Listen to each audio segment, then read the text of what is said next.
Sveiks, Jangalv lasītāji! Es tev teikšu, ka šis numurs ir hot, un tas nav tikai tādēļ, ka šeit uz vāka ir seksīgi, kaislīgi vīrieši. Tu domā, ka rakstnieki ir bohēmiski sliņķi, kas nekā nedara un gaida no debesīm kaut kādu zīmi?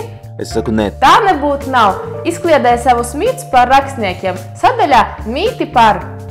Jangalv lasītāji, mums beidzot ir izredzes. Mums beidzot ir izredzes neapkaunot sevi Eirovīzijā.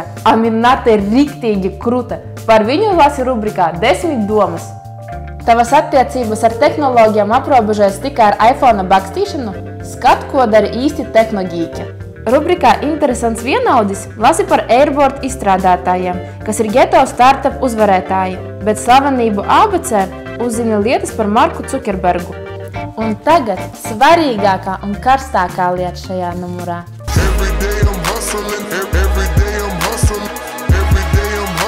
Modes rubrikā uzzini Džareda Leto stila noslēpumus. Džareds zina, kas tev ir jāģērb, lai rajončikā izskatītos vislabāk.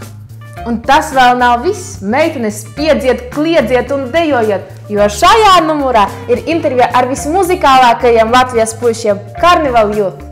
Un izklaide nebeidzas ar to vien. Aicinām tevi piedalīties jauno žurnālistu skolā, kas notiks no 8. jūnija. Nāc ciemos!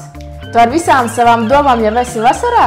Ņem datoru līdzi uz pludmali, jo mēs turpināsim strādāt un publicēsim lieliskas lietas mājaslapā, lai tev būtu ko darīt.